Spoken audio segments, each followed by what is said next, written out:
It's time. We've dawned some trails, and now we're looking upon that new horizon here on the Carbuncle Chronicle.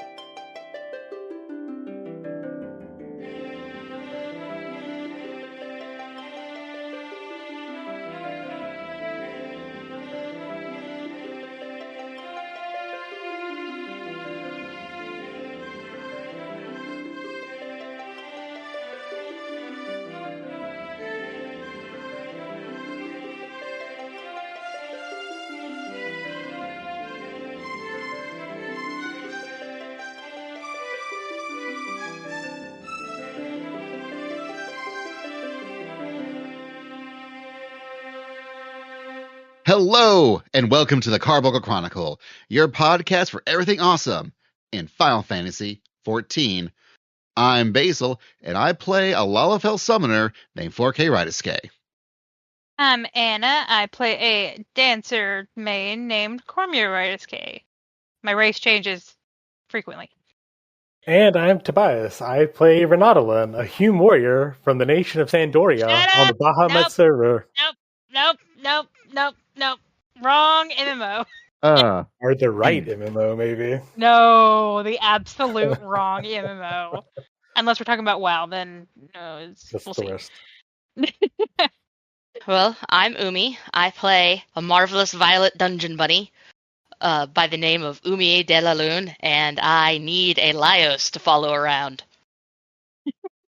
So if you'd like to apply to be a Laios, head over to the Discord. What Discord is that, Basil?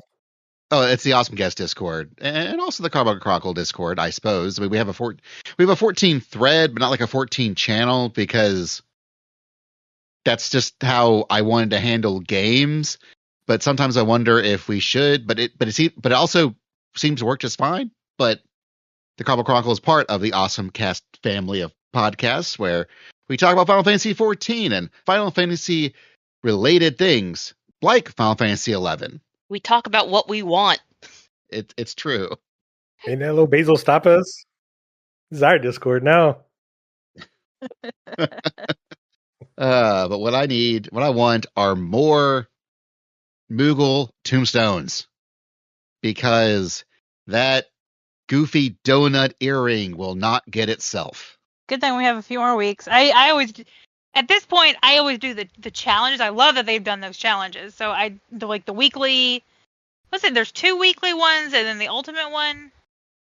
Like, I tend to get what I need out of those, and if I want to do any extra, then it's just gravy. What you need is more maps. Yes, I mean maps are a great way to get, because you also have to do the Ultimog challenge. You gotta get into those maps. Mm-hmm. Yeah. And they've also got the screenshot contest going for that as well. You see, all the more reasons why I need a Laios. Look, I'll do maps on Monday, and I'll be fine.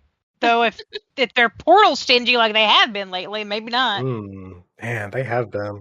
If we get Moogle maps then on Monday, then it doesn't matter. Like, they will for sure grant us a portal. That is true. And of course, that means that all the prices on the market board have gone up significantly since this has gone off. Oh, yeah. Anyways, All Saints Wake, that started too. So it's got a really nice glam that I should really do the event and actually get that. Wait, All Saints Wake has already started? It started on Friday. Oh. The story is very cute. I really enjoyed it. It's not that long. But yeah, the glam is A+. I'm wearing it right now with mine. I'm wearing the top. So the top's cute, and it dyes very well. You got the little horns, and I like them because they're not just like over the top, like they're just cute little horns, and they dye really well. And everything that dyes is almost like a gradient to it. And the arms are really neat because it's arm like braces, but then you also have nails, and the nails are the second dye slot, and it's the third set of like nail type things that you can have, because we have the ones from the Ananta Beast Tribe, and we have the claws that come from the Gold Saucer. And these have like a little design, like a little, like, I want to say maybe spiderwebby design on the nail. So they're very cute. And the housing items are neat too, but It's fine. Interesting. Yeah, I thought with I wasn't sure how the die was because the first thing that I thought when I saw it was power from Chainsaw Man. Between the style of the horns and the fact that it's kind of a button-down shirt with a tie, it really looks like the sort of uniform they wear in Chainsaw Man. So I was wondering if maybe I could, work some die magic to make it work as a power cosplay. Probably. I mean, my first thought was, hey, look, a Prime. We can finally cosplay the Primals. I want to be power. There's a good outfit. I definitely get it. I need to run it on for the third alt before it ends, but I like this a lot. And our favorite Papa Gruff is back, our favorite clown imp. And if you weren't needing more things to do when you're trying to play Final Fantasy XI before patch 7.1 comes out, Fall Guys is also back. Yay, I can get my 2 wins for the time, and I'll eventually get to 100 in like 10 years. I think that means that I can get the jacket again. Oh, the hoodie? I like the hoodie. Yeah. I don't know, guys. With all this DDoS attacks we've been having recently, That's gonna make it even more fun. Fun, yes, fun. I swear, every time this event comes around, everybody's like, "Oh yeah, you ready for really bad collision and blah blah blah?" And I'm sitting here going, "You ready for you to actually learn how this game is played? Like everyone can finally learn how mechanics work and the timing of them, because that's what was needed." I feel like with the fact that they're and we'll get to this in a minute, but like the fact that they mentioned improvements coming to Hall of Novice, I kind of want to be like, well, that was just Fall Guys. It teaches people mechanics. Look, Fall Guys, I think is the best like primer because there's no stakes. You get points no matter what you do, and if you do well, great. If you don't, oh well, you can queue right back in. It is a great way to learn how some of these things work without like omnipresent like mechanics bearing down on you while you're also trying to do your combos and your rotations and things. I think it's great. Well, I think that's one of the issues is that Fall Guys isn't like a permanent thing. So like I completely agree that it's one of those things like a lot of the Gold Saucer events that does teach you mechanics sneakily. You're not it's like it's perfect edutainment. You don't know you're learning. It's hiding the learning in fun little games, but it's just not a permanent thing. So I don't know, maybe when we, I know we're getting Blitzball here in a patch or two. Maybe when we get Blitzball, we'll have some more permanent mechanic teaching in the Gold Saucer as well. Oh, you enjoy the copium there. Wait, are we really getting Blitzball soon? No, we are never getting Blitzball. Okay, that's what I thought. We're getting something though. They did mention that we're getting something. They haven't been announced yet, but it's not Blitzball. It's gonna be snowboarding. It's gonna be great. Exactly. But no, it is great that these games, they're fun little mini games, but they do teach you how to play the game better, and I'm all for that. Whether or not they sneak more in the Hall of Novice and add more rounds, add more training courses, because we got a lot more mechanics, that have been added. As someone that's probably did the Hall of Novice a lot more recent than you guys did it, there's a lot of very basic stuff there, which is great for a newbie. But, there's not a whole lot of markers there. Markers you still really have to learn in the dungeons as you go. So if they went back and retroactively added some of these markers to the Hall of Novice, for instance, I feel like that would go, it would be a huge boon to the people that still run away from the orange arrows that are pointing inward. Like, oh no, it's the thing. I got to run away from it. No, the opposite. Run in. I think I've been playing some of the older dungeons lately, and I am pretty impressed with the fact that they've gone back and there has been a standardization of markers across the game. Yes, except for one place I wish they'd fix it. Where? The end of Circus Tower when you're fighting Zonde. I need them to unteach people that you can stack markers. Oh, yes. Because that is the only place that it's not the only place you can stack. There is one other place in this game you can stack markers, and that is in one of the current Savage tiers, but you get punished when you do, but it's like an intentional like punishment thing that you put on yourself.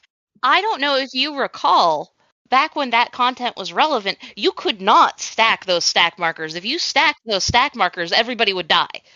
Yeah, and it wasn't even a was it even a stack marker then? But yeah, but it wasn't a stack marker then. Yeah, like it was a different marker, and no one knew what to do with it. Because it was a stack marker because I remember getting it, and I was by myself, and I died, and I was like, okay, you have to be with people. Yeah. But then, like, sometimes, like, some people would get more damage. That was it. People would get more damage, and that's because they were in overlapping stack markers, but it wasn't a stack marker. And so I'm like, please unteach people that you can stack those. Yeah. But yeah, I have thoroughly enjoyed that you can now, like, a lot of the fights have the tank buster, marker. And like you said, the stack markers they've standardized them. I really, really do like that.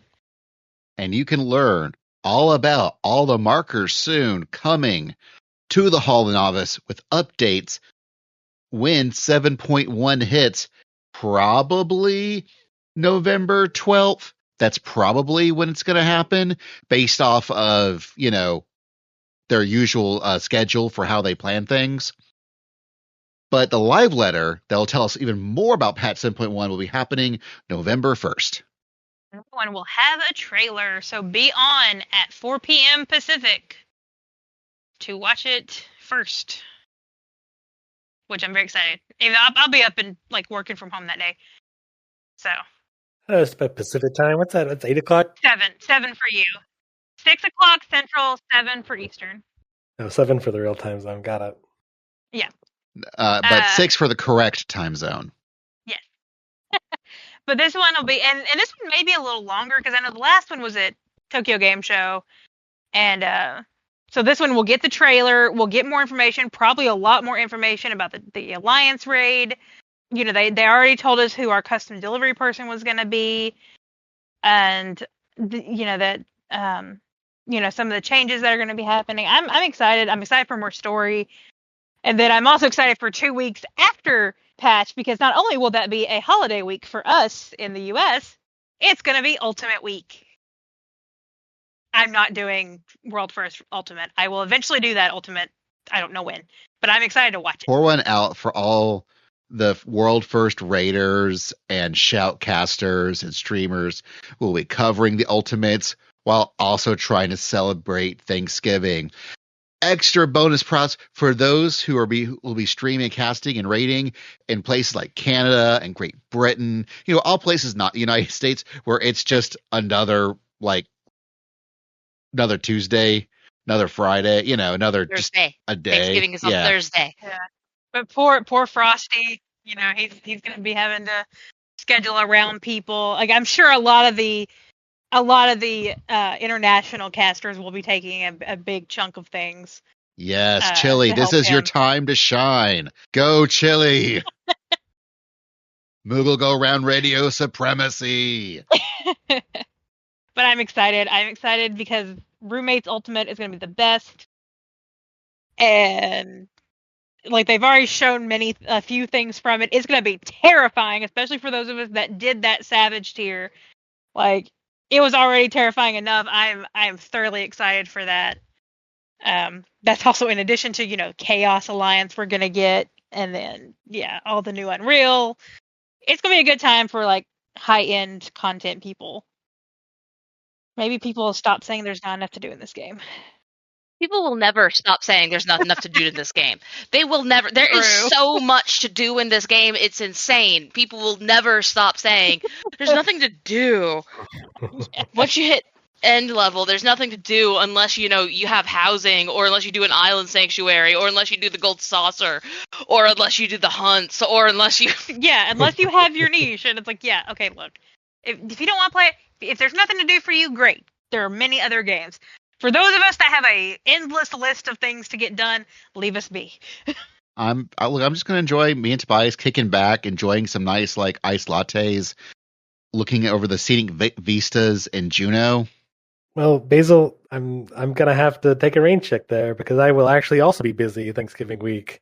I will be in Japan. Oh, right. Yeah. I will be going to a bunch of things, but I'm going to be doing everything I can to check out both the Eorzea cafes. That reminds me, I need coasters from there And I legit have something I do need you to pick me up while you're there, and I'll talk about that later. Like, this is legit something that I've been looking for, and I was like, wait, Tobias is going, he probably could find this for me. So. Yeah, I've got quite a lot I'm going to do. We're spending a little over a week there, trying to hit some major spots. Unfortunately, not as long as I would like. This is certainly a first trip, not the last trip to Japan. But yeah, we're going to hit little Tokyo and Osaka. I'm going to try to hit both the Orzia cafes on top of other kind of sightseeing things. So yeah, I'll be trying to hit. It's going to be greatest hits for sure. But all of you will be enjoying 7.1. I'm going to be enjoying something a little more real, more IRL in the meat space. I'm going to have to delay a lot of that until I get back. I need you to let us know when you're at the cafe, and you should log in while you're there. Because they have computers for you to log in. They do. Yeah. Umi's been there. Umi's been to at least one of them, so you should ask about. Yeah, I think when I went, there was only one open, and people need to not do what Barry and I did. Like, what Barry and I did was bad, and people don't need to repeat our actions. That being said, this is what I did. Barry would not believe me. Like, when you go to a themed cafe like this, you need to show up early in the morning because they sell all the tickets for all the seating that they're going to have that day. Yeah. So I kept telling Barry that we needed to go so that we could stand in line. I think now you can get the tickets online, but yeah. Research that before you go if you need to go and stand in line or if you need to buy the tickets online. But Barry would not believe me that we needed to get up at like 6 a.m. and go and stand in line in order to get tickets to be seated at noon. So at noon, we showed up at the Orzia Cafe, and Barry found out and was very politely told that he was sorry, but we needed tickets to sit down for the seating. And I told Barry, like, I told you so, and then I looked very sadly at the man and said, I'm sorry, but we came a really long way. Could you find anything for us? And he looked shocked and said, well, how far away did you come? And I said, from Huntsville, Alabama in the United States. Oh, wow. And Japanese sensibilities being what they are, he said, hold on just a moment and let me see what I can do. And he found us a seat. But people need to not do that, because if Americans do that too constantly, we'll earn a reputation in Japan and it'll be bad. Well, shout out to that guy for being very awesome. That's right. It did make my trip, though. It was very wonderful of him. Okay, so I'm on the site right now because I know you had to do it very in advance. I will say we did just miss getting the Nintendo Museum because they just opened up. We were hoping to reserve in advance, but like they literally just opened the museum up like this past month. So we didn't get tickets. That's already been sold out. A little disappointing, but understandable considering it's so new. But I did just check, and they've only opened reservations up the week before we get there. So I've not quite missed the deadline yet. I am perfectly on time. So I will remember to do this next week. Good. It looks like they've got a lot of space, so I don't see it being an issue. But I will need to make sure I do that before I get there and not Gaijin smash my way into the cafe. Because I Gaijin smashed, and that was not a good thing. I should not do that, but... And that was also when the Orzia Cafe was very new. Like, very, very new. So they've probably also wised up to that, too. Well, I mean, it's my understanding that, like, the standing in line to get a ticket and then coming back at your seating time is pretty, like, a normal practice among themed cafes like this. But since I'm not a Japanese otaku, I don't know that. Yeah. Unusual. I'm a USA otaku. But no, I'm looking forward to it. I'm just checking the cafe would be pretty great, but I'm hoping to hit some more of the nerd stores. I know like Mandarake, for instance, and we call it Nakano on Broadway is a certain thing I've always heard really cool places to go. I'm trying not to over nerd myself and just do the stuff in Akihabara. I'm hoping to really get some culture in me that we've got there. But unfortunately, we just got a whole lot to do in that 1 week and change. So, are you staying in Tokyo? We're staying a few days in Tokyo, and then going to be staying the rest in Kyoto, I think. We've got Osaka. We got another place in Osaka, right near Dotonbori Street. So we're going to be eating good that last half of the week. I'll tell you what. You're going to be eating good the whole time. You're going to don't worry about that. That's what everyone's like. It's like, you need to bring some luggage because you're going to bring so much stuff back. I'm like, you know what? I'm just going to bring back a full belly because I just want to eat some good stuff the whole time. That's really all I want now. No, you need to pack a smaller suitcase inside your larger suitcase because yes, take an extra suitcase. Everyone has always said that. Yeah. I wish I had done that. I would have brought back so much pottery. You have no idea. I have some idea. But yeah, like that is. I have been researching a lot because I've told Basil, I said before I turn 40, I want us to go to Japan, and that's in 2.5-ish years. And yeah, everything I've ever read has said take an extra suitcase. I was going to go next year, but we've pushed off next year to go to France instead. So now we're not going to be able to go to Japan for another 4 years, I think. But speaking of being tourists and getting good food, in Eorzea, we all became tourists as we traveled to Tural. In the latest expansion, Dawntrail, our main topic for this episode. We'll be right back.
And we are back.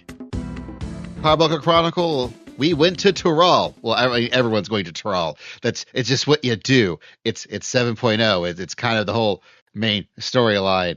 But some of us have, like myself and Tobias, we did our Dawntrail episode sort of about the first half or so because we did our travel logs.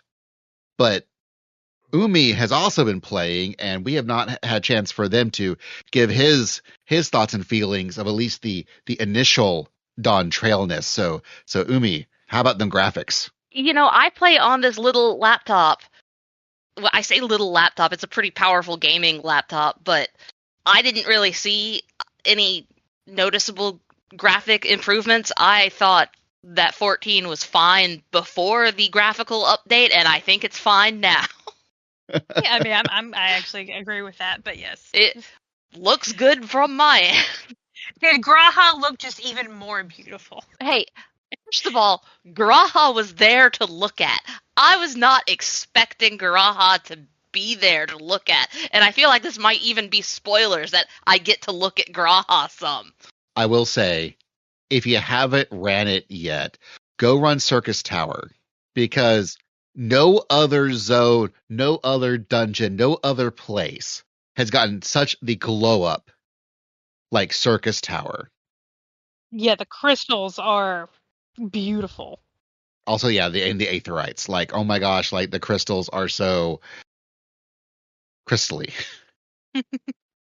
Well, that's important in a game like Final Fantasy where it's crystal punk. Yep. True. So, you've been playing some jobs. Yeah, I've been playing some jobs. So what are your job thoughts? Okay, so real quick, Sage is right now hands down the best healer as a born and bred white mage that has only ever wanted to be a white mage since I was in kindergarten. I'm very pissed off about that fact. White mage should be best healer, but no, Sage is currently the best white mage at the moment. White mage is still the best at throughput. Like, it's the best one of being able to just ground everything. Like, everybody has taken raid-wide a whole lot of damage, and we just have to pump out raw healing power all of a sudden. White mage is still the best one at that, But Sage has so many options to mitigate damage, and its heals aren't too bad, and also it can actually do DPS output, which is kind of what makes it the best healer this tier around. They change how Astrologian works, like, every time around. Like, I don't even know how people who main Astrologian can play Astrologian, because it changes so frequently from game to game. Like, I loaded up all my hotbars from last time I played Astrologian 2 years ago, and I had no idea what anything did, and that's okay, because half the buttons were just completely gone and replaced by new buttons, and so I just had to figure out what all those new buttons did. It's a lot. I will say it's closer to release Heavensward Astro in terms of how the cards play. I think it's a lot of fun, but yeah, it's a lot. It's the summoner of the healers. Yeah, it is the summoner now. Summoner is now easy. I thought Scholar was the summoner of healers, though. Scholar doesn't exist. Leave it alone. It's true. Scholar doesn't exist. Leave it alone. Stop being mean to your summoner like that, making them heal. I can cast Physic. It's fine. And so those are my healer thoughts.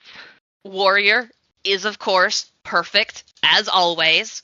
Correct. No notes. No need to change anything. Just continue letting Warrior be perfect and good at everything. It's fine. And I haven't really played the other tanks enough yet to have any other commentary. Okay, so my secondary class after White Mage is Black Mage. Some might say that Black Mage is my primary class above White Mage, but the true believers know that all White Mages eventually evolve into a Black Mage. It's the salt that does it. So Black Mage, I felt very satisfied as I was leveling up Black Mage. I was really like, yeah, this is the vibe that Black Mage needed to have all this time. Like, this is closer to what we got back to after Heavensward, but now with mobility. So I really liked the way Black Mage played. Summoner is great. It's like a Cadillac. It goes vrr. And Red Mage is, of course, pleasant as always. And I started to play Pictomancer. I knew that was the one you were looking forward to as an artist. It was the one I was looking forward to. After people came out and started playing it, everybody started telling me that I was going to really enjoy Pictomancer when I got to it. And now let me tell you the thing about Pictomancer. Pictomancer plays the way Black Mage should play. That is not the first time I've heard that. Like, okay, so Black Mage, we're back to a satisfying rotation, like as in after Heavensward, and so I was very happy about that, but then I played Pictomancer, and I was so angry, because this is how Black Mage should really play. You're constantly casting multiple spells. Some spells don't really do much of anything when you cast them, but it's all about stacking up what you need in the right order so that you can do a big cast later on. And so you kind of want to get all your canvases loaded up. You want to go through all the canvas cycles at the right timing. And if you pull everything off, it's a little bit like conducting your own private orchestra that just goes raw at just the right time. Except, instead of going like raw and vibrating the laptop in your lap just a little bit like Black Mage does it with all its big spells, it goes splish, and that is awkward and unsatisfying. So I think I need to play Pictomancer with the Black Mage chipset is basically what I need. But yeah, I play Pictomancer with the sounds turned off because that sploosh is so, like the feeling that you're in Splatoon. No, I don't like Moist, the class. I do enjoy the job interview the Moogle gives you when you're unlocking Pictomancer. The Pictomancer quest is so cute. I love it so much.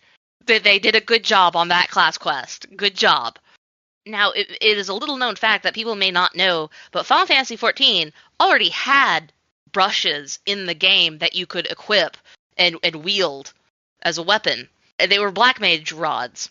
Mm-hmm. So the connection between Pictomancer and Black Mage is not that strange. But I actually have a small problem with all the Pictomancer brushes because most of them are flat. Like, maybe you don't realize it, but on my screen at least, a lot of them are fairly like two-dimensional objects instead of being like these rounded and having dynamic shapes. Only a few of them have a good shape to them. And that made me sad because there was so much potential here. Did you see the one that I found? I posted it in screenshots the other day. It looks like a rose, especially if you dye the handle metallic green. It looks like a rose. Why does a paintbrush look like a rose? I don't know, but it's so pretty. It's a PvP brush, but it's so pretty, and I made a bell glam with it. I mean, that's cool and all, but what about paintbrushes? Paintbrushes aren't all flat like that. There are some really good paintbrushes in there, but yeah, it can, like, the one for Black Mage is a good one. Yeah, the one for Black Mage is great. Early in the release, I was playing my Black Mage, and, I had my brushes equipped, and I think I had a little note as I was going around leveling up as a Black Mage going, am I playing Pictomancer right? And I occasionally, as I was wandering around, had somebody message me and ask me where I got that brush from. And I said, it's the Garo PvP brush. And they said, I didn't know they had Garo gear for Pictomancer already. And I was like, it's not for Pictomancer, buddy. And they were like, what do you mean? It's a brush. Of course, look at what class I am. Oh, wow. Oh, that was good times, good times. Okay, then I've been playing the physical damage classes. Anna, I'm a little bit mad at you now, forever. Uh-oh. Because as Bard, you can move all around. You can go wherever you want to go as Bard. Uh-huh. You can look at whatever you want to look at. Like, yeah. Like, of course you know all the mechanics and are able to figure out the game faster than I can. You don't have to do any of that stuff. You can also do a lot more damage than I can do as Bard. But yeah. But Bard is still the king of mobility. I did not like Machinist. Barry likes Machinist a whole lot. Barry's like, no, Machinist is great. But I am just like, this doesn't feel satisfying. This feels like I'm not going fast enough.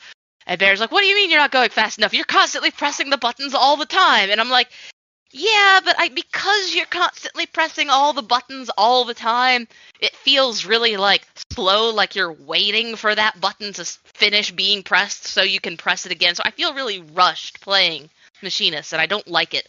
Let's see, finally, Dancer is perfect and great and should never change. Like, actually, I take that back. Like, I feel like Dancer at the moment, to me, has too many special buttons. It has too many special instant cast buttons that trigger after certain things if the RNG goes off just right. Yeah, I feel that way especially with the opener. Yeah. It can be a lot. And so while it matters what you hit in order for other stuff to trigger off, it doesn't matter what you hit to create the flow of the class, which is really counterintuitive because previously Dancer has always had like a really nice flow. Like you get into the rhythm of your rotation on Dancer real easy. And I feel like all the instant cast buttons have kind of interrupted the flow of Dancer. But that's a real like aesthetic and feel change that I don't think is going to matter to anybody. Does that make any sense? Yeah, and as you get into fights, you really, like you said, you don't notice it once you get going and get incredibly comfortable with the class. But yeah, I can see how it would feel that way. It did when I was learning the new stuff. I was like, wait, what? What is this new? What's this last dance? When do I hit this? Like, yeah. It's like, why do I have a new button? Yeah, I've got a new button I've got to randomly throw in there, and it's triggered by doing a certain thing and also RNG, but Dancer is very RNG dependent. And so if you don't have good luck with RNG, I feel like people are going to log on some nights and their just luck is going to be so bad that they're just going to need to like switch over to Bard. Yeah, most groups would rather you have a Bard. Like if you're maining Dancer, also have something on backup. But if your RNG is going great for you that day, then, you know, you're going to sail along and you're going to be super happy with the feel and everything of it. You know what's sad? As a dancer, your damage really pretty much, it mostly means nothing. It's what you can get for the dance partner. It's whatever the dance partner gets out of you. that's what matters, and that doesn't even matter about your RNG, which is sad. Yeah, that's sad. I love you, Dancer. You feel so good as a class, but let's see. Well, in my heart of hearts, I am a white mage, but I may actually be a black mage. Last go around, I mained as Reaper, so when I was leveling Reaper up this time, I was satisfied with it. It was okay. I'm sad that I'm not the shiny new hotness anymore, but it still felt really satisfying to do all the scything around, and I'm not really sure what changed. It feels like something changed as I was leveling. Like, I did get new abilities, but the abilities really felt like just improvements on what I had for the most part. I think I got an extra little button to press while I'm transformed, but it still functions basically the same, where I do an okay amount of damage, and then all of a sudden I do a whole lot of damage, go brrr, and that feels nice. As now I've been playing Viper, and Viper feels really good, you guys. You get to go real fast, all the time, in every direction. It's like juggling knives. Partially because you're juggling knives. I swear to God, they should have named this class the Juggler class. Like, there was a juggler in what was it? Final Fantasy Tactics Advanced, I think. Yeah, juggler's been a thing before. Yeah. So this should have been the Juggler class. I think they just didn't want to name it Juggler because we already had Dancer and Bard, and they were worried that somebody was going to try to start up a circus. Look, that's called Party Finder. But yeah, it is a whole lot of fun to play, and I'm really having fun with it.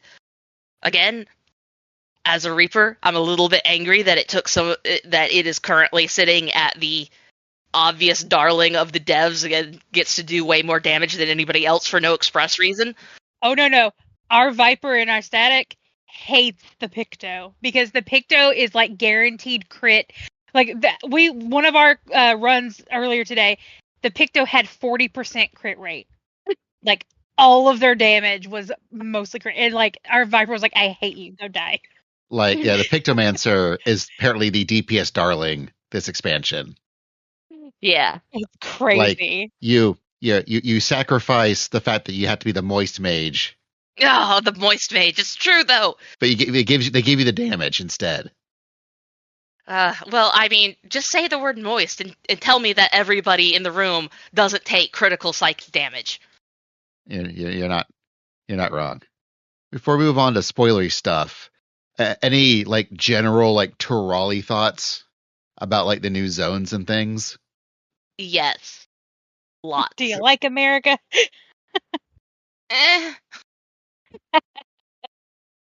Okay, so here's the thing. I'm pretty sure with this expansion that what we wanted was, and I've had a lot of conversations with people about, fan expectation versus what is possible in delivering it. And to some extent, I do think that we are in a situation where, like, they were never going to be able to make everybody happy.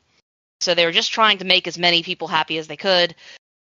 But I feel like what they promised us as we set into Dawntrail was, and now the Warrior of Light is going to go on vacation, and they're going to explore a new zone, and the focus was all set on exploring.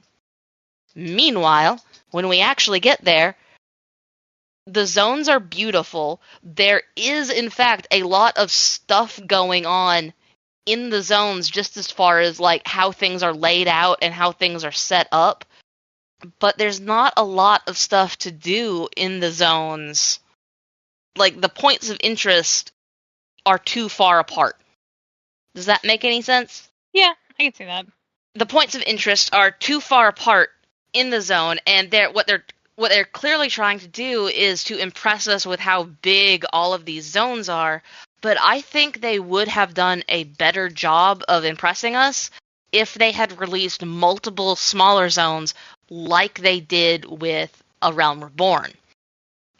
Because, there's just, after Endwalker, and I'm sure we'll talk about more of this later when we get into the spoilers, but after Endwalker, we defeated the concept of sadness as it persists through the universe and entropy.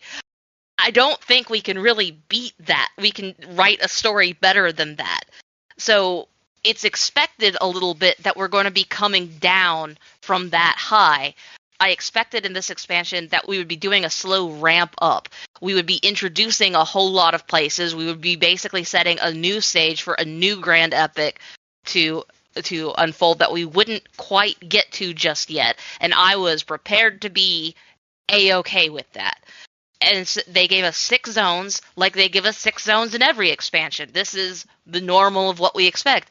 But there has been one expansion where they gave us more than 6 brand new zones, and that was in A Realm Reborn. And I think it would have been better if instead of Super Waterfall Rainbow Owl Place, if that zone had been broken up into 3 different interconnected zones, rather than just one big sprawling zone. No, yeah, I agree completely. That's a great way to put it, I think. I agree that because the expansions come out every 2 years, 3 years, something like that, Yeah. they have put themselves, they have to stick with the formula because they have a timeline to make these games in. So while, yes, we know there are 6 zones in every expansion, and we can use that to pace ourselves, it is formulaic in this sense. And even here, I guess to dip our toe in spoiler territory, this last zone felt in a lot of ways like the last zone. You know, we kind of know what we're getting into with these, and I agree. I like these zones and the aesthetics, but you're absolutely right. I think you just hit the nail on the head with my own impressions of Cosmouka. The first one that I went to is like, it is big, it's pretty, but I don't get the sense that I'm going through the underbrush like Estinian is in the opening trailer. You know, we're not really exploring it. We're taking the road that everyone else is taking because we're playing on the opening weekend. You know, we're going to you said Rainbow Owl, and that's all I'm going to think of now is the Rainbow Owls. We're going to the Rainbow Owl Village and just going to do the MSQ. Like, it didn't really feel as open as it could have. You know, we're not really going on an expedition like we were promised. Exactly. And so I know that there is no perfect solution that they could have divined to, but I do feel that I think they would have been a little bit better served by breaking from their own mold, and again giving us, rather than 6 grand broad zones, give us like 12 kind of smaller zones. Mm-hmm. And my other thought that I don't think really goes into spoilers has to do with the ability to play together. When the expansion came out, we had some tragedy in my family, and so I wasn't able to play as rapidly as you guys were. Like, I could log on for maybe like an hour or 2 here or there, but I couldn't play through with everybody else. So when I was going through, there were still people going through, but it was still pretty empty. Like, I probably played it the experience they intended, if that makes any sense. Mm-hmm. Yeah. But then my husband, Barry, he didn't start to play it for like a month, maybe a month and a half after release. Like, he only just today finished the main story quest.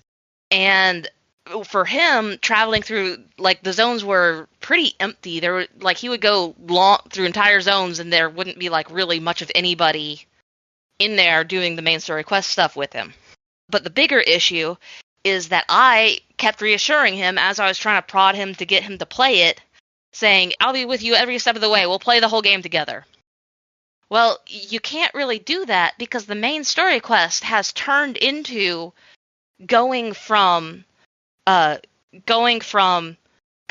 to cutscene. Mm-hmm. So you go in, you talk. The quest is to go talk to Wuklamot, and you go and you talk to Wuklamot, and then a cutscene plays. And while you're watching the cutscene, if you're together with somebody, there's nothing for that somebody to do while you watch the cutscene.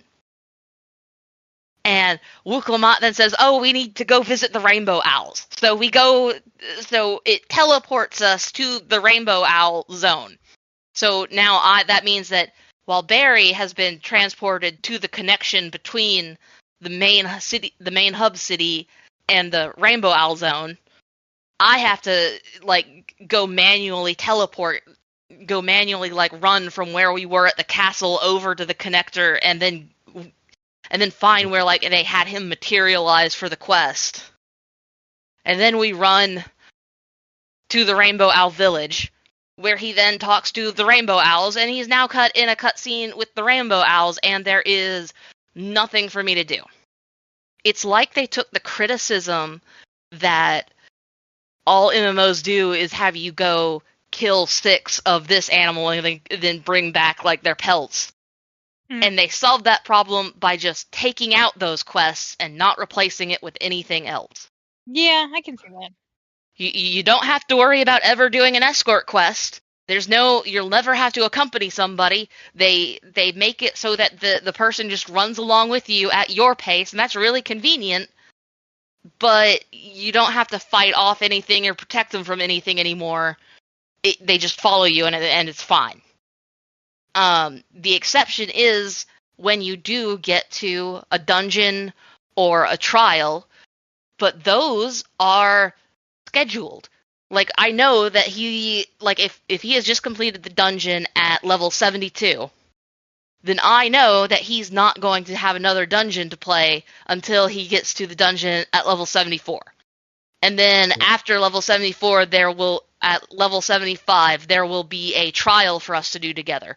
But in between, there is nothing for me to do to help him get through the quest. There's no way for us to play together. It's just me sitting next to him while he watches cutscenes. Like, I would eventually just log off my computer and just watch his screen for all the help that it did.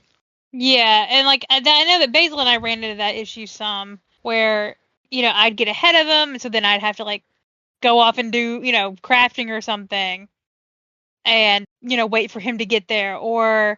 And like there's a couple of streamers that I know that they do it together, and the way they play it together is great. Like, they're going through it the first time together. They sit there and sync up their cutscenes and all that, and that's great. But like you said, if you've already gotten ahead, you're waiting for them to catch up, and so there's nothing to really do. So then you just have to go find something to do. I just don't know how they could, at this point, they can solve it, because that's also how this game has been played for the past previous expansions. Like, it's not that different than like Shadowbringers or Endwalker as far as the layout goes. And I don't really know how to really change that up. That leads around over to my biggest criticism of the game, of this expansion, kind of in general. And I felt it in a way that I had not felt as dramatically in any other expansion. And that was, I felt like this expansion was so incredibly burdened by the system and the structures of the system that it had previously built. Like, I know that they can't give me any inventory space, because that's the way inventory is done, is tied into game structure from the very first release of Final Fantasy XIV. I know that they do the Aetheryte system and the mount systems the way they do, because that is inbuilt deep structure in the core of the game that they can't change at this point. That they've been trying to streamline it and optimize it and make it just a little bit better. But I really saw in this expansion how they are having new ideas, and they're wanting to take their old ideas and cobble them together in a new way.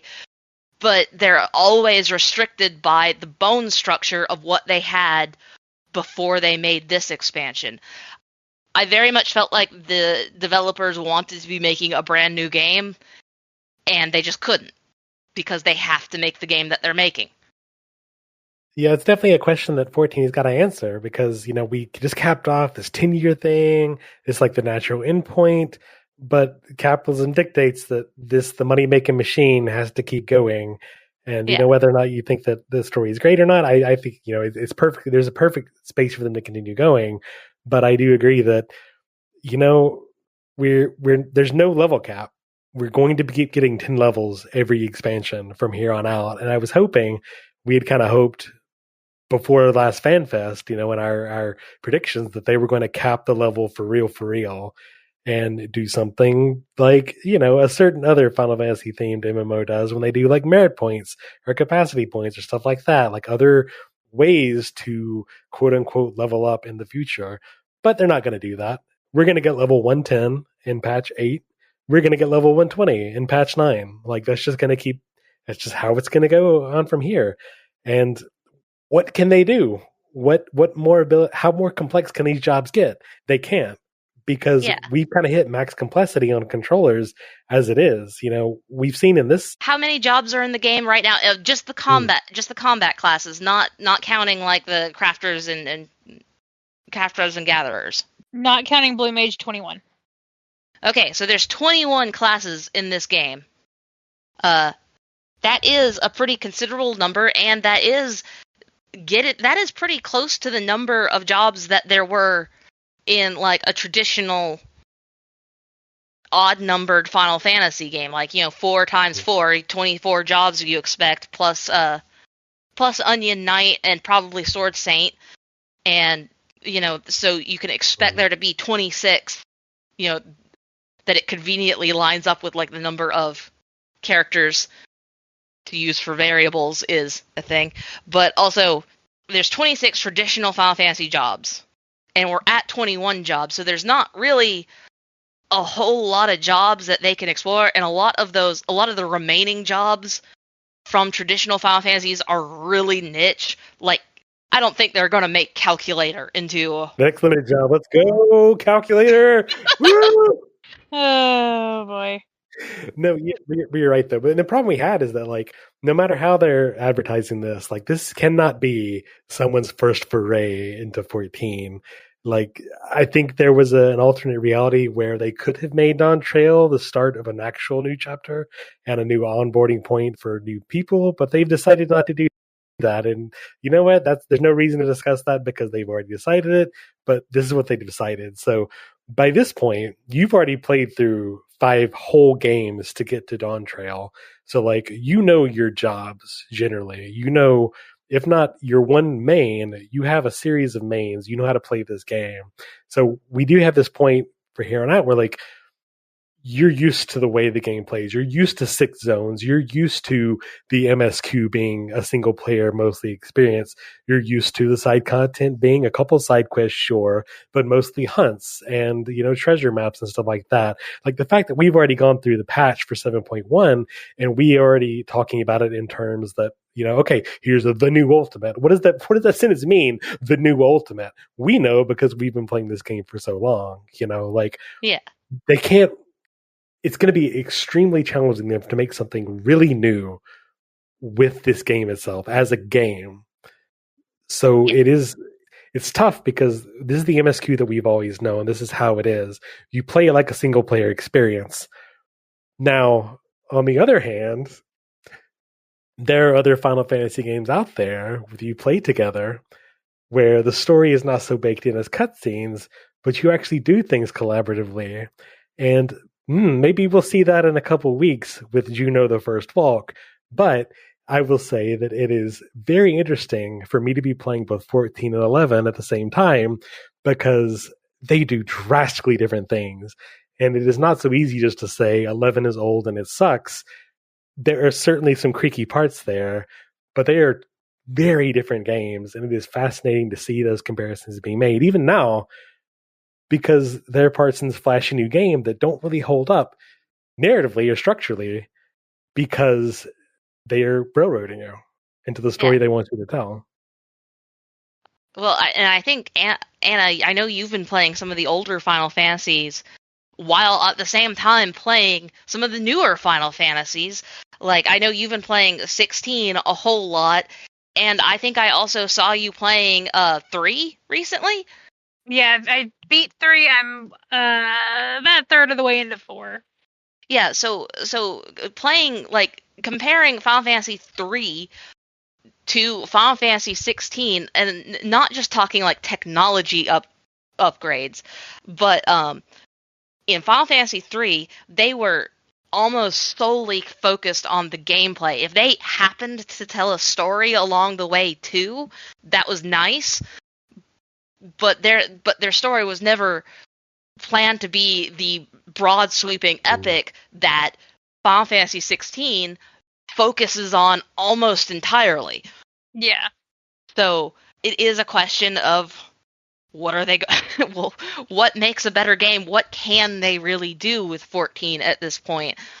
And, I want Square Enix to come out with the next big MMO. They're retiring 11 soon, so that means that they've got a spot on their table open up. I mean, 11 is quote-unquote retired, but it still, even now, is getting active development that they're not stopping on. Really? Like, they just recently added, like, some extra, like, commands to better be able to target enemies. That's that you can map to your controller. Like a week ago, they added this. Yeah. I did not know that they were doing that. I thought that they were keeping the servers up graciously, and that was it. I didn't know that they were still developing. Like 5 years ago, but then right in the early COVID, they're like, you know what, we're going to put some more content out. So there's a whole other, not X-Pack, but like an add-on they've been doing the past few years. Yeah, it's certainly interesting. Not knowing that and also kind of ignoring 11 for, the vast majority of existence. Like coming into it now is an interesting experience. I can also say that playing a lot of 11, man, makes you really appreciate 14.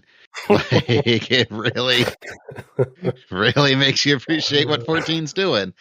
But also, when Anna mentioned that, we're now up to 21 jobs, that is also the same amount of total jobs that Final Fantasy 5 has. That makes sense. Is 21 jobs. And I know that in interviews leading up to Dawntrail, people were asking, well, what's going to be the next jobs? And Yoshi P was more or less like, I mean, we have to introduce more jobs, right? I kind of wish we didn't. Yeah. But we have to.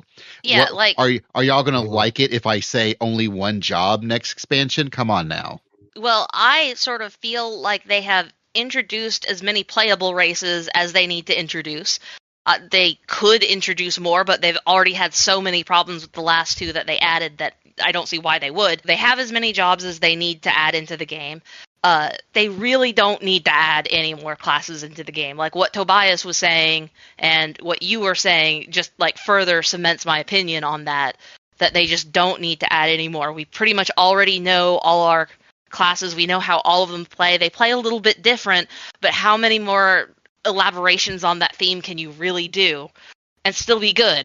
I am curious, though, because I know they've also said that something they did in Dawntrail was they were very specifically focusing on combat design, on how these fights play out, how these fights work, and doing more interesting mechanics within the fights. So that way, and getting that really locked down, figuring out how they want to do fun fights, which I feel has very much paid off for those fights. Oh, yeah. But that way in 8.0, they can really focus and really look at job identity and how jobs play. And so if we have a chance to see things change up for jobs in a major way, I think next expansion is when we're going to see it. Like if we see it, it's going to be next expansion. Okay, well, I shall continue to trust in the great Yoshi P. As it was, so it shall be. If nothing else, they're not going to get on my paladin, and that's all I care about. All right, let's take a break, and then we'll come back with full-on spoilers. No, none of this. Like we're just adding like 20-inch spoilers on the back of this Honda Civic. We're gonna drift all around. Yeah, none of this was spoilers. This was all just mechanic and shop talk. Yep. Can you imagine adding a spoiler to a chocobo? It's like bolting it to the back feathers. The boarding is. Yeah, you're not wrong. You're not wrong. I can't imagine that. I can easily imagine that. I think my Bardic might have a spoiler on it. I need an initial D Honda chocobo now. Yeah, give me some Eurobeat when I'm on the chocobo.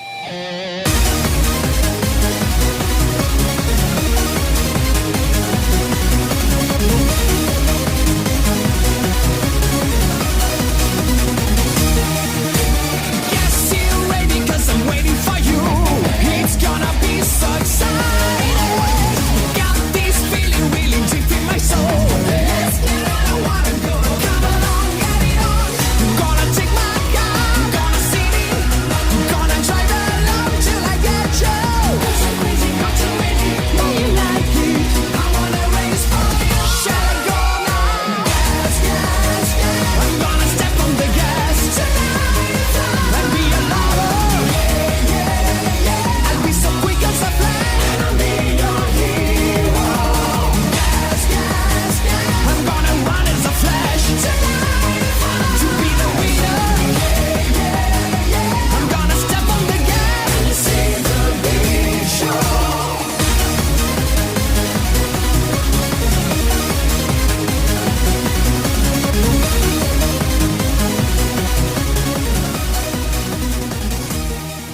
gosh, you know what they need? They need a chocobo barding that has like the rainbow undercarriage lights. Yes, Ooh, RGB.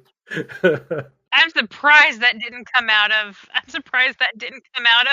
Solution 9. Yeah, like Solution 9 is like obviously where it would go. Like that, like I'm not joking. That needs to be in the game.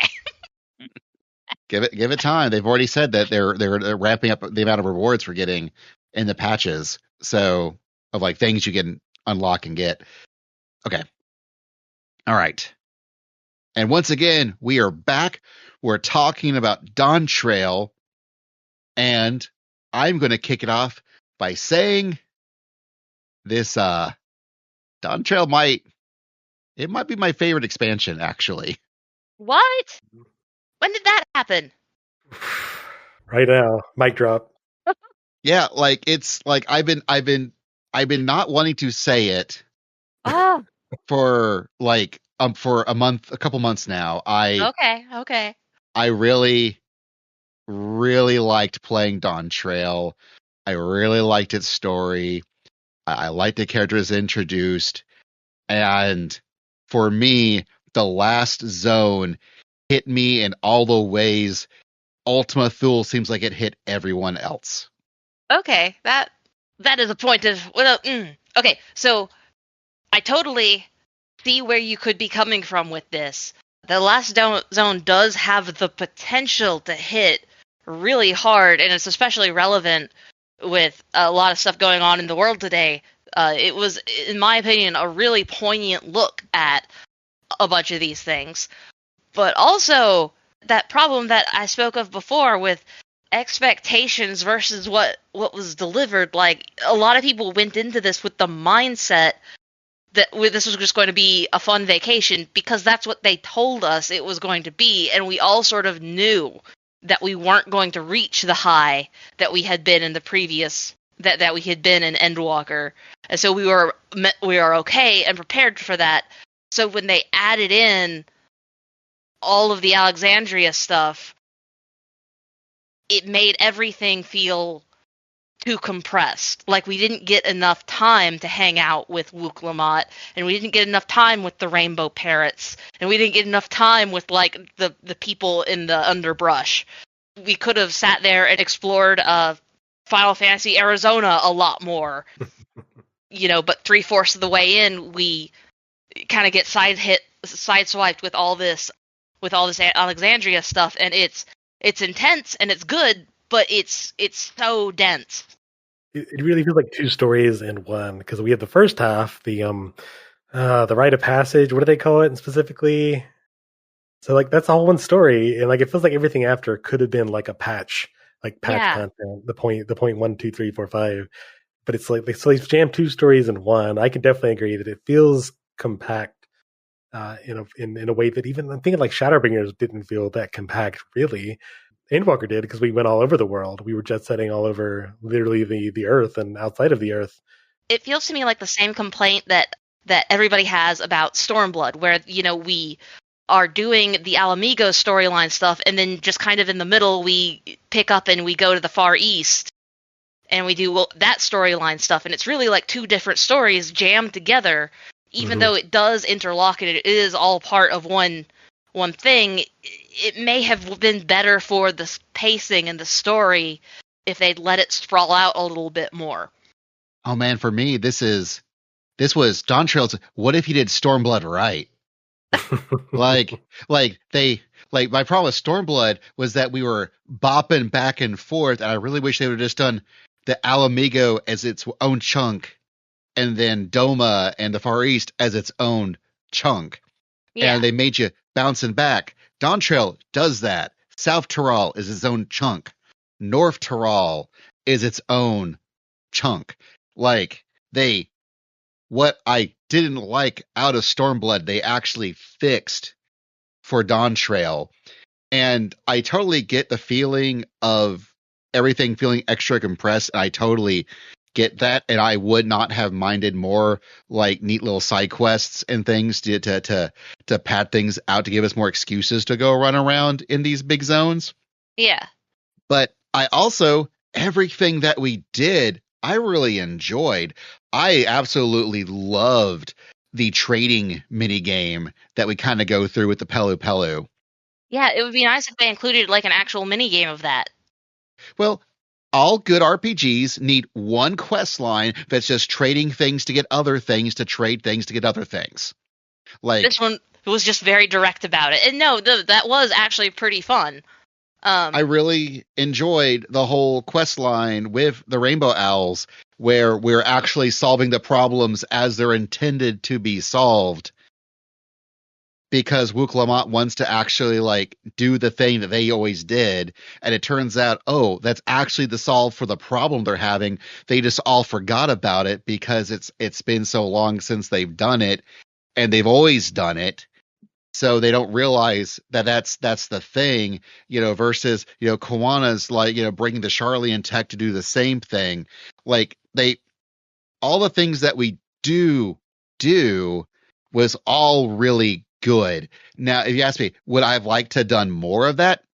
Yes, of course I would. I really liked what I did do, so I want to do more of it. I also want to put another little gripe about the quests. The quests themselves, aside from the problem that there's not really anything to do in the quests other than to just read the quests and just do them. You don't like talking to Wook Lamont? Talk to Wook Lamont some more. Talking to people is fine when I'm the one talking to people. It's super boring when I'm following around somebody else saying I'm going to help them, but there's nothing for me to do. The complaint is that there's basically no reward for the quest. Every quest, the quest itself is the reward. And so they don't really reward you with much gil. Like, they do reward you with a little bit of gil, but you can blow that gil just teleporting from place to place pretty easily. They don't really reward you with experience. I just don't feel that the experience was really well balanced for the side quests. Doing all of the side quests in a zone would barely budge how much XP you got, versus going off and doing a fate. Just one fate would suddenly pump you up would pump you up a whole 10th of your XP bar. I do agree. I felt like because I know I'm the one that I'll do the story as a class, side quest as a different class, relates to other, and I did feel like I was not getting the level I was on my side quest class. Then I agree with you. I had that exact problem. And so I feel like that's just a balancing issue, but it is an issue. I feel like they should have given more of an XP reward for side quests. That particular issue I have had since past Heavensward, so probably Stormblood on, because that's for side quests specifically. The low amount of experience compared to any other way of getting experience has been there. It has always been that low, and it is annoying. In my experience was that in Stormblood, the side quests were still giving you pretty decent XP. You could still level up a secondary class just on side quests as you went through the main storyline, and still have side quests there to top you off if the main storyline for some reason didn't get you to where you needed to be to continue the main storyline.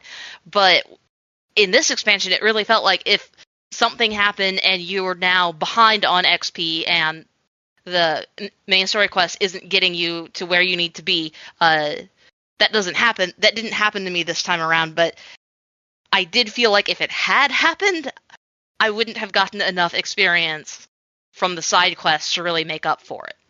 On the other hand, however, the side quests do let you speak to a corn god, and you do get to serve corn-themed dishes, and also get a corn god minion. So who's to say if they're bad or good? I love the Corn Servant. They need more quests like the Corn Servant. The Corn Servant was like the Great Serpent of Ronka storyline, where the joy truly is just in experiencing that quest, just in and of it by itself.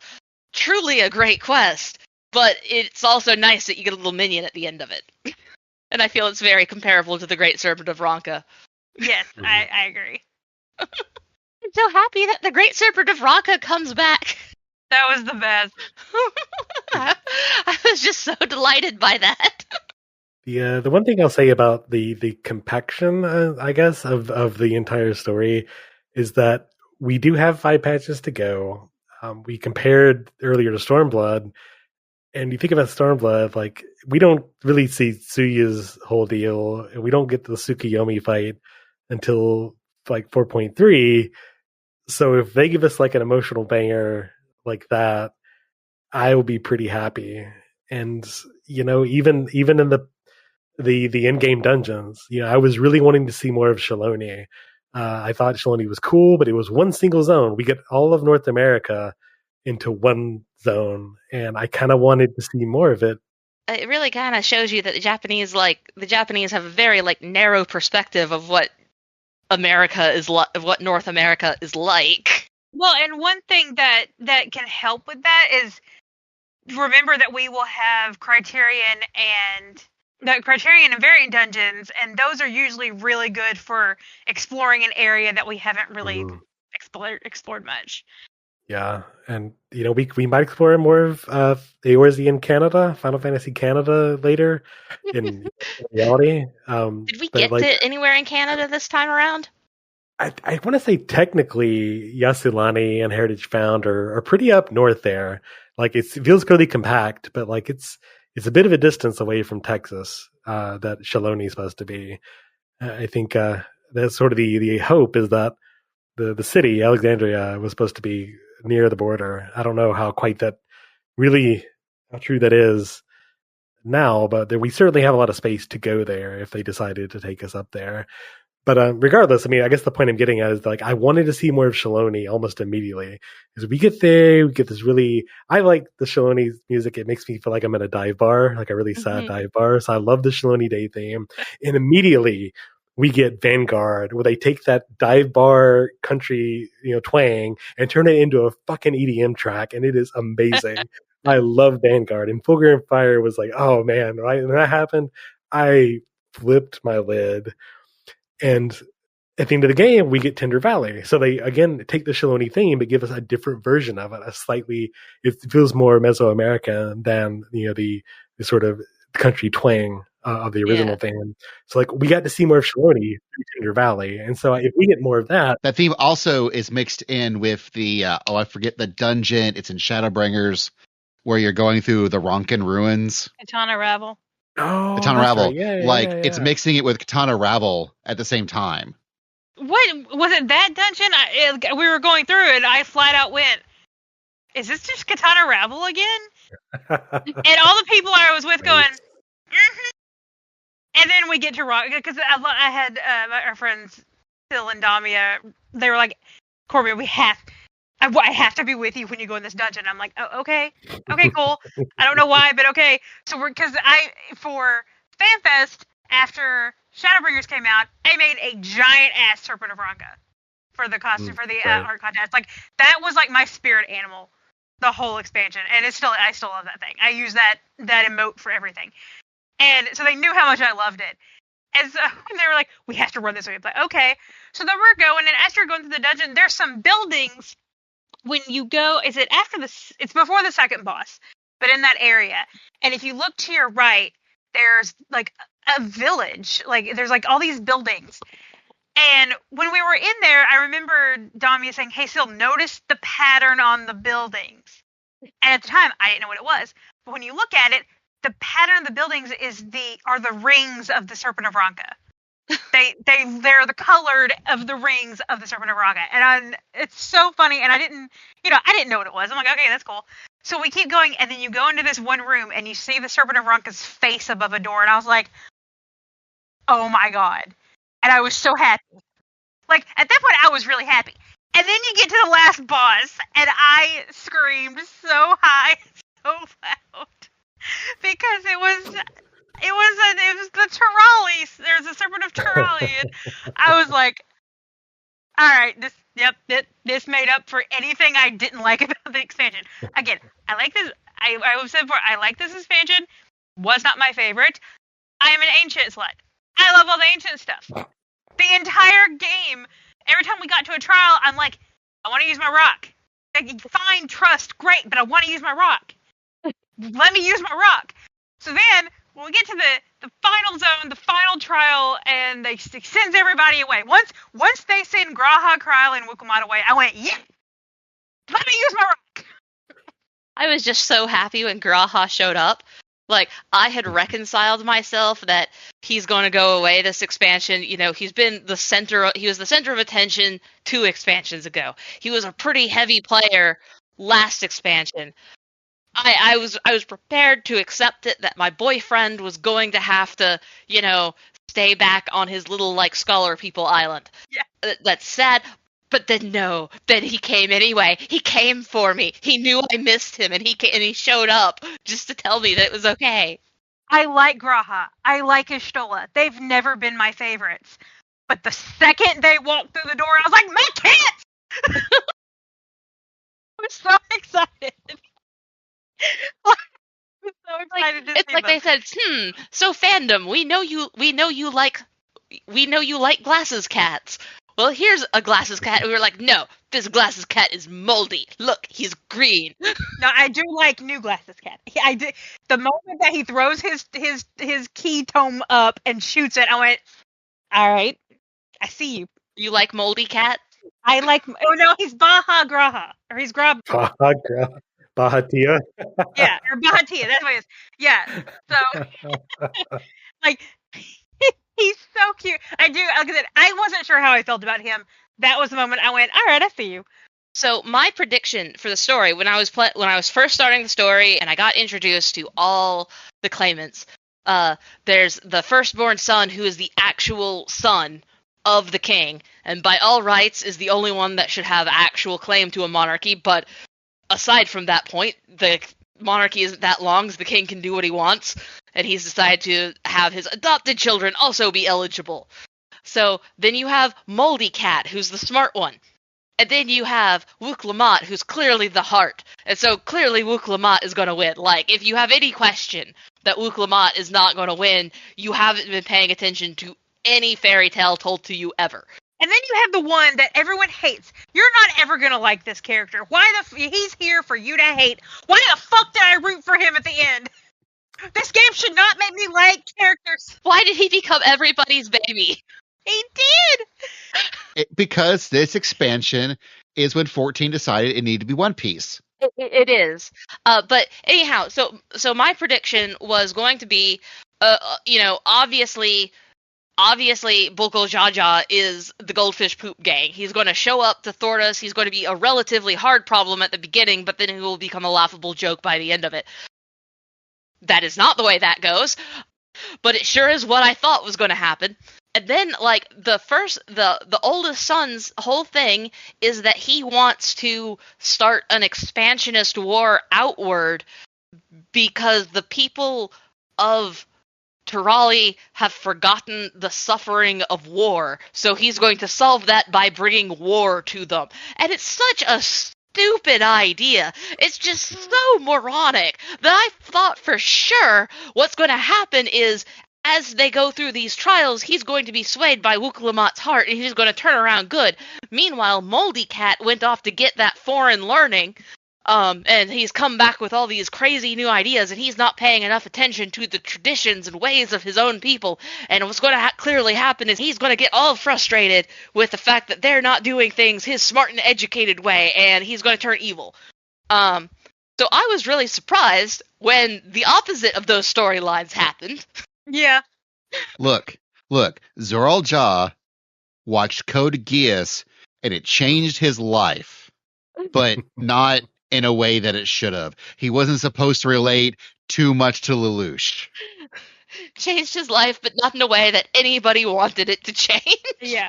Like, I was with you, Umi. Like, I thought this very similar with Zoral Ja, and especially once they introduced Jafar in there, I'm like, okay, yeah, cool.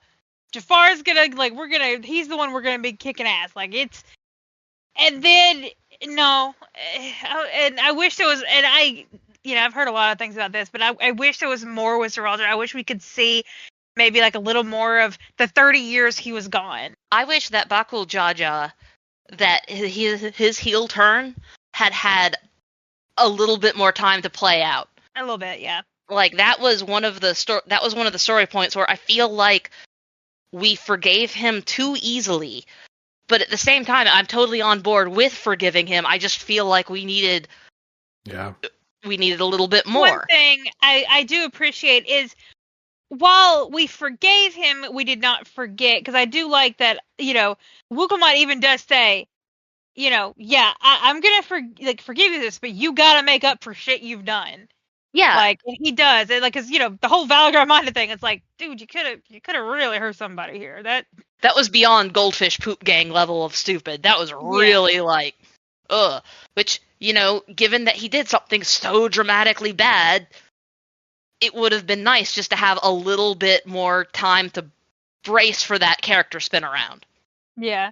Look, Wuklamot can wield Dynamis so well. Just so well. She literally beat Bakul Jaja into submission, where he suddenly turned into Mr. 2. Like, that is, like, he went from one to the other, and it was, she just beat him so bad he turned good. But yeah, Basil's observation is right. I've heard a lot of people complain a lot more about this expansion. And most of their complaints were not things that I had a problem with. And when I was sitting there searching my soul, trying to figure out why was I not bothered by this, it occurred to me it's because I like One Piece a whole lot. And if you just look at this as a story arc of One Piece, it makes complete sense. Oh yeah, so there's one I watched Jesse Cox's playthrough.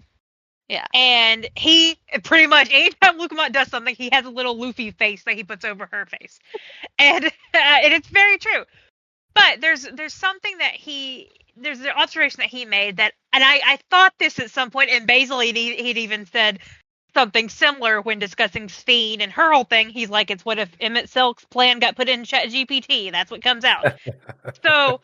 But what he explained, and it's I did not hate this. We weren't the main character. I got that. That's fine. I thought it was neat. What he said was Wukamot is obviously the main character, and in this expansion, she's going through what we went through. It took 10 years for us to go through it. She does that in all of this expansion. Like, she starts out her Realm Reborn.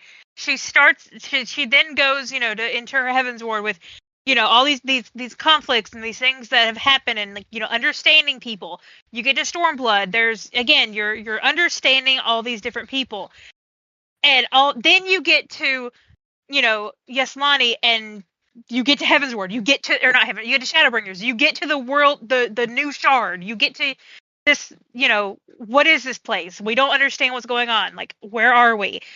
And so then you meet Emmett Selk or Sphene, and it's this person that seems like, maybe a friend, maybe not, and you get to know them, and then you get to, then she gets her Endwalker moment, like with the last parts, like you go to the City of the Dead, you have this person who is doing everything for her people who have been long gone, but she's still doing everything for them, and so Wukamot does our story just really quickly, and we are Ardbert. And this time we're Ardbert. Yes, we are Ardbert. Well, I actually was going to offer a different perspective. I've seen the people casting Wuklamot as Luffy, and I would actually like to take a moment to disagree with that slightly. Wuklamot is not Luffy. The hero of light, the warrior of light, is still Luffy. Wuklamot is the island kid. She's the little kid that you meet at the beginning of the story arc who has the first problem, who Luffy has to teach the true meaning of pirate to, and the way that he has to treat, and ultimately it turns out that the way he has to teach the island kid the true meaning of pirate is by beating up the big bad. And that's what we do. You could offer Wuklamot as Luffy, but if that is the case, then we are Shanks. Yeah, I was about to. Okay, so the story of Wano just happened, and there's a little girl that Luffy meets right at the beginning of Wano, and it turns out that she's, like, somebody important. She's some princess in exile. I don't know. It's complicated. There's a lot going on. But it's that kind of thing. Like, and either you're okay with that very shonen story structure, or you're not okay with that very shonen story structure. Yeah, and a lot of people have mentioned that, and and that's that's where you, and again, that's where you get people that really, really, really liked it, or people that really, really didn't, and it's just because it wasn't your type of story. But I like the thought of we were her Aardbert, because so many times during this expansion, how many times did you sit there and go, I can fix this, like just let me at him, let me kill this, like I can fix this, let me do it. But you also are, you don't need to be the one to do it. It's her turn, it's her story. Like you're Aardbert, you can't touch. But then we get to the end and we get to use our rock and our new sippy cup. Yeah. Like our name's on it. So And why is our name on it? why is our name on it? So I'm very excited to know why my name's on it. But yeah, I enjoyed Dawntrail. It's not my favorite because, again, Shadowbring's Endwalker will always be my favorite. But I thoroughly enjoyed it. I think it was great. Again, the zones weren't my thing. The music may not have been my favorite, but they weren't bad. I rank it as being below A Realm Reborn, but above Stormblood, which, that sounds like I'm saying it's the second to worst expansion. But all the expansions have been really good. Like I'm saying, it's, in my opinion, it's the second worst of things that are historically good. Exactly. I saw someone comment that Final Fantasy, the newest expansion for Final Fantasy XIV, gave Final Fantasy XIV fans exactly what they wanted, which was more Final Fantasy XIV. So, and a very widely held opinion. The dungeons, the battles in this expansion have been absolutely top tier. I mean, to the point where people are like, is 14 too hard this expansion? No. Yeah, I remember early on in the expansion people saying, is it too hard? I'm glad that the answer seems to be no, and that people need to get good. Yeah. But at the same time, like, expecting people to get good in an MMO is a very different experience than expecting people to get good in a single-player game. And so that is where I feel like Final Fantasy XIV as a whole has this kind of mixed identity where it is a lot of a single-player game done completely online with all your friends right there. Yep. Yeah, we've been comparing Dawntrail a lot to Stormblood, and I agree completely. The battles, very comparable to Stormblood in that I felt that the battles were completely on point. Probably the best part of the expansion so far, both Stormblood and Dawntrail. Like, no matter how you feel about the story, good and bad, the battles have always. Oh, yes. Stormblood had some of the best trials. Mm-hmm. And like the music's been great. The music and the battles have been great. But the mid boss and final boss themes, hell, we haven't even talked about Arcadian yet, and Be My Honey and Give It All. And that one, no, get out. Give It All is the better song. Sure, they're both. I agree. Give It All is my favorite of the two. But B. The titles got what they wanted out of that one. Like I guarantee you we're going to be seeing. I'm surprised I haven't seen a Honeybee cosplay yet, but I want to see a horse girl cosplay. Yes, a horse cat girl. And I agree with Jessica Cox. He was like, "Y'all over here simping for the bee. What about Wicked Thing?" I'm like, "Hell yeah, she is way hotter." Horse girl. My favorite theme is actually the first one because it reminds me of Pokemon Sword and Shield. Oh yeah, It's Showtime's a very good song too. Like it's the ring breaks apart and the Lalafell's like, my ring. Oh, that guy in Japanese and English, everything, he is the absolute best. Like announcer dude. I don't know if he was Mamoru Miyano, but I still really hope he's Mamoru Miyano. Like. But that guy in English too, like, and I love that he reacts to you. Mm-hmm. Like when the players die or use limit break or gets hit by something, he reacts to it, and that is such a cool thing to hear. And it's annoying sometimes, but it's such a cool thing to hear during the fight because it's not gonna be ever be scripted because it depends on who you're with. When the party almost wipes from standing in the stupid. And then me and the other healer bust our ass, getting everybody back up on their feet. The announcer comments on it. How long will they last? Yeah. And then, like, when you use limit break, it's like, someone's not holding back. Like, I love it. And, like, if you fall out of the ring, like, it's Arcadian's been very well done. Like, Yeah. I have said before, story-wise, Pandemonium is my favorite. Eden is a very close second story-wise, but Eden is my absolute favorite fight-wise. I thoroughly enjoy all these fights this tier.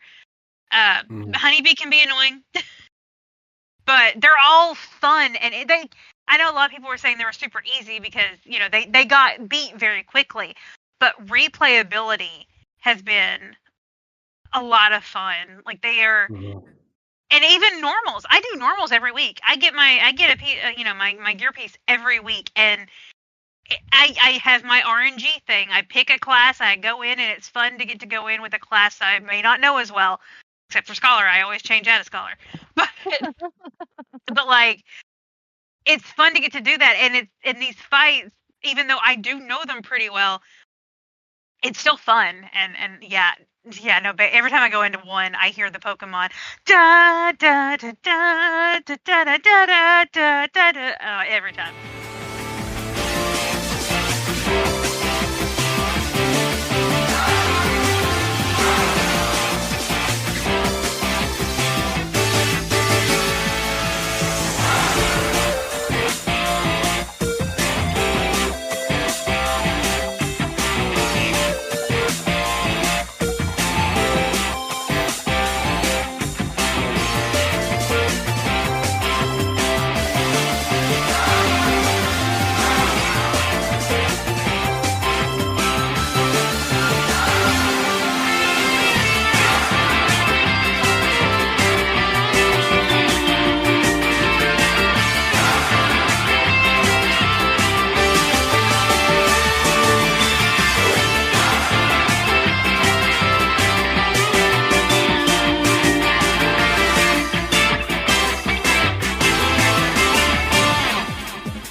Look, the fate of a 14 expansion is always in two parts. The first part is what we just played. You know, that is going to be the 6 zones. The dungeons and trials are going to come at the appropriate level points. Like that, you know, the amount of side quests, the total number is going to be that. Like, that is pretty much prescriptive at this point. We know exactly what we're getting. It's been that way since functionally Heaven's Ward, and it hasn't changed since then. Now, with the patches, this is where they get the opportunities to start getting funky with it. That's where we gotten things like Deep Dungeon came out of it. You know, our forays like Eureka and Baja. One of my absolute favorite bits of story was patch 5.3.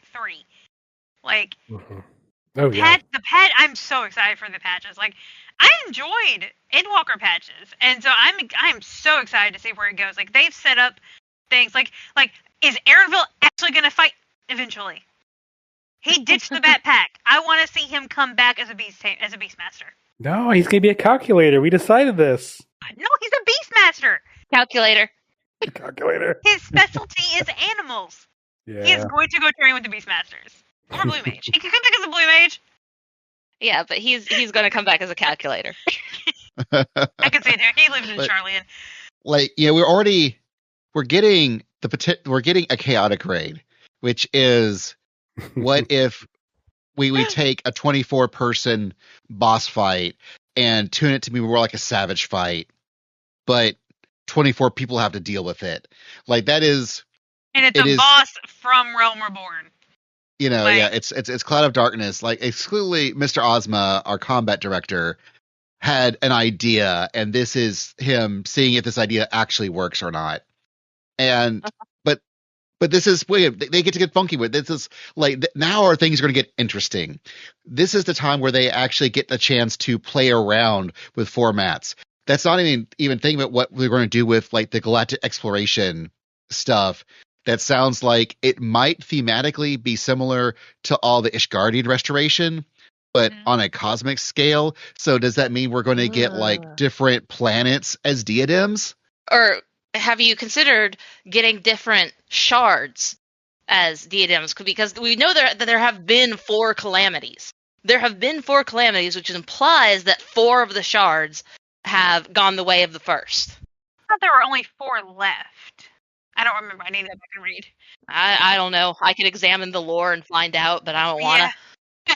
But there's also that where, that also could be what we're going to be doing with the storyline.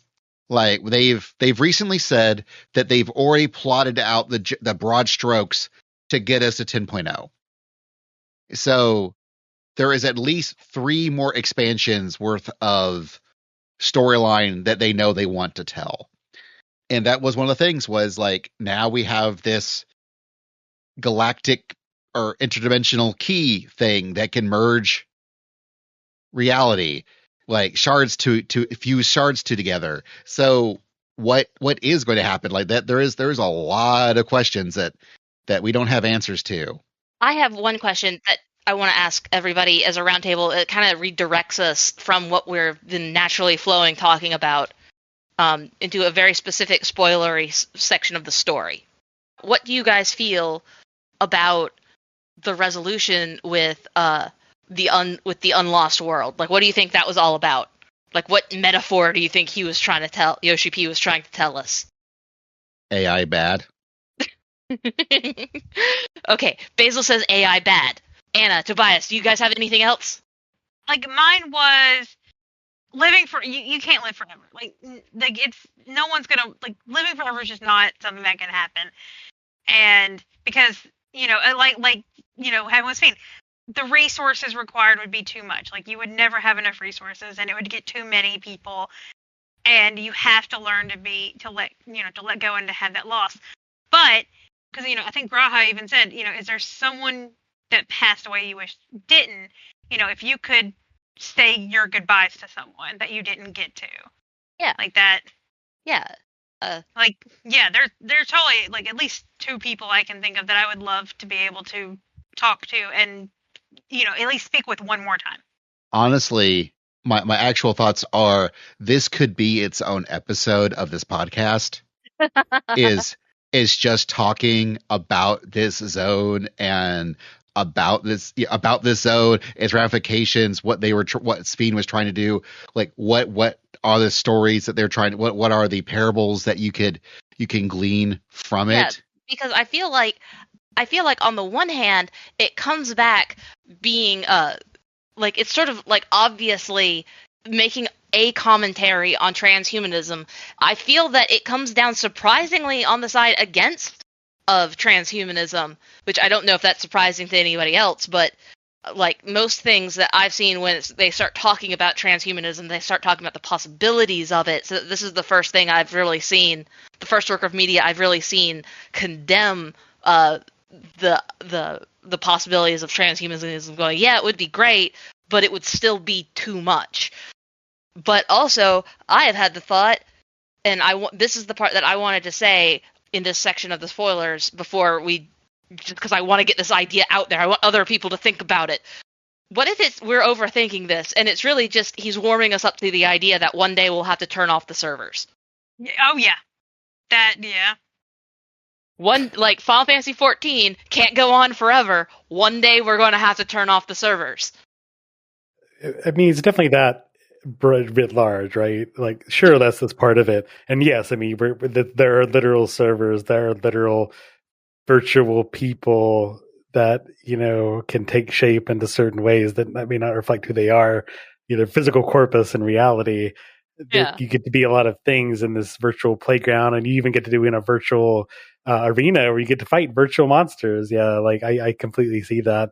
I think it's kind of a writ large thing. My hot take from the ending. Yeah. They have called us hypocrites. So one thing that has been made apparent, and when you look at the post-patch stuff in Section 9, they are aware that you killed Zoral Jah. They are not aware that Sphene is dead yet. They are not aware that you killed Sphene. Yeah. Well, they're aware that she's dead. They may not necessarily be aware that you're the one who did it. Correct. They know that you did Zoral Jah. They are not entirely sure that you did Queen Sphene. And so here's the deal. What you have decided up there is completely the same as the decision that Emmet Sulk has made through the first 10 years. And here's the thing. So if you look back in the original storyline, there was a perfect place. There were human beings, perfect human beings. Shit went down and perfect humanity was shattered, right? Yeah. And the offshoots for the perfect humanity were imperfect. They were literally shattered into 14th of a person, every one. So Sulk and the Ascians said, okay, let's fix things. Let's put things back together and make things right again. And we decided that was horrific because he's murdering us to do that. And the game presents it in a situation where he's a genocidal maniac, but he's doing it because he's doing it for the right reasons, even though he doesn't. His worldview is so drastically different from ours that he is making the right decision. The Ascians were correct in their worldview, not our worldview. So let's flip that over. In our worldview, the virtual people, where their memories have been implanted in a computer, are not real people. Their souls have been sucked out. So their souls have been sucked out to use as energy, and we fight them in arenas with the animal stuff, but their memories are in a computer. Now, that's untenable. That energy is eventually going to run out, just like Heidel's energy was going to run out by maintaining the sundered reality. So, back to Dawntrail. Now, the game presents it perfectly morally correct for what we did. In fact, the game doesn't let us choose, which is a whole other thing. Maybe we'll need a whole episode to talk about. But we make the decision to end those people. We had the same exact decision that Sulk made, the one that we condemned him for, and we did it. Yeah. And I really hope that the game calls us out on that, because to me it seems so obvious that we made a huge decision that was not ours to make. And granted, we made it in a time we didn't have a whole lot of time to choose, but neither did Sulk. Time was running out. Did, though. We just sent their souls back to their real state. Who is to say that? That's not your decision to make. Their soul was no longer in their body. Okay, but the Ascians were like we're the sundered people that we are. We're not real people. We're fake people to Sulk.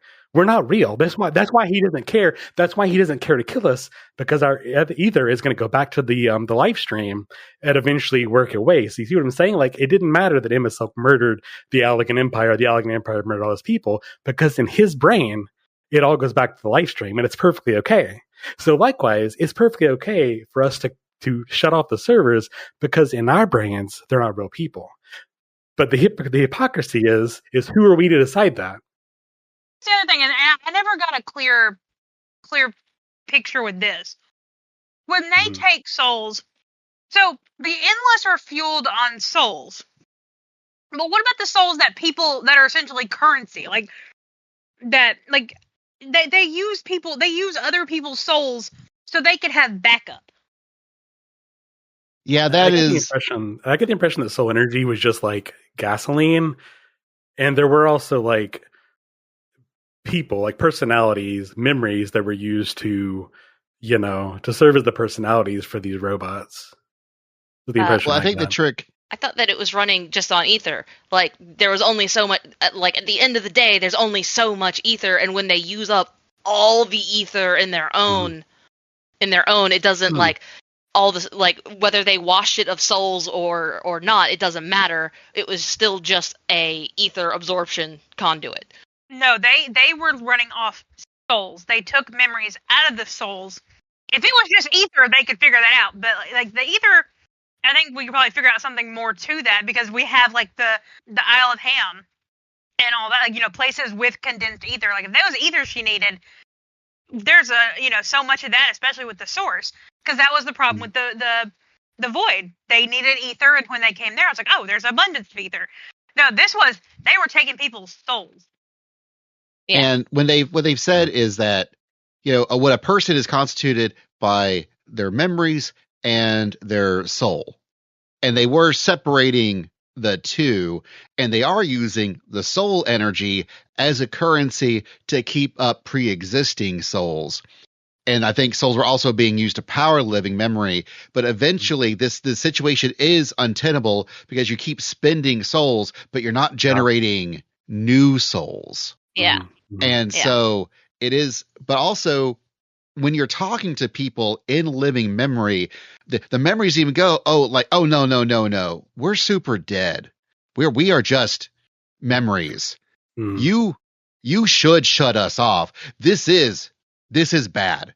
We are bad. I remember. This is not. I remember one guy saying in particular that he wished he could have gotten the chance to do whatever it is that we had him do. I think it was proposing to his girlfriend. He wished he could have done it when it mattered. And I thought that was a very telling statement that even he acknowledged that it doesn't really matter in this state. Yeah, and I also do wonder, are we going to get into this stuff with the patches? And I think the storyline we're going to get in this next patch will hopefully tell us, because I could totally see them, like, they're glossing over this for now, and then they're going to come back like an expansion or two, and we're going to be like, oh shoot.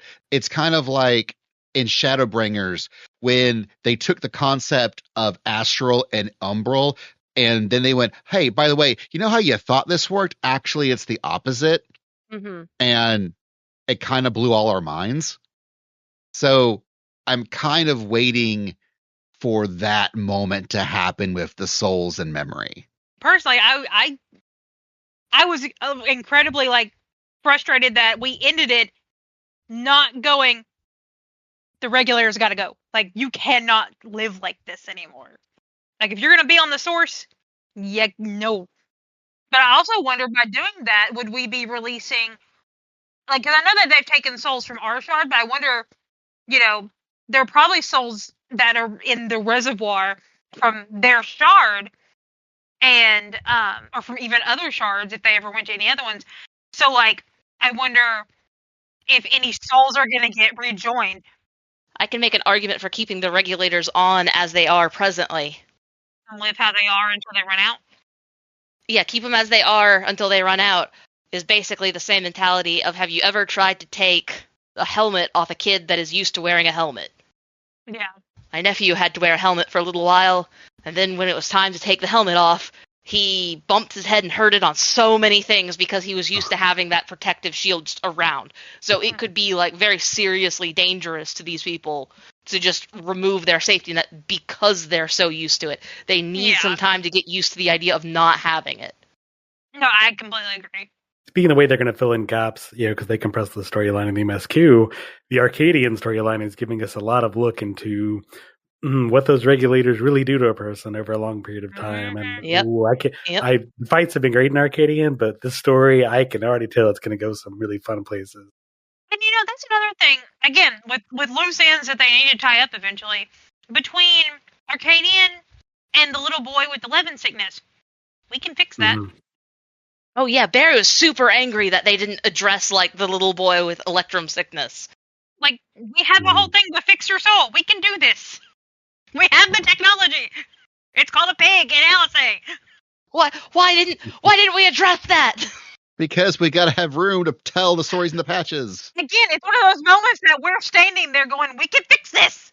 Let me fix it. Well, anyway, I just wanted to put that out there so that when we do an episode entirely on discussing the final zone, living memory, or the unlost world and living memory, that people have time to write into us and share their thoughts with us so that we can go over all of that, because that is a super interesting topic.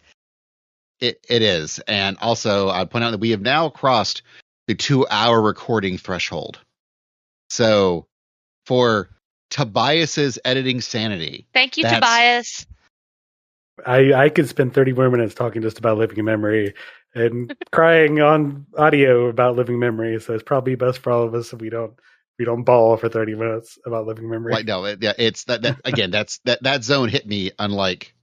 Well, I do want to come back and talk about living memory with you guys, especially knowing that you're going to cry.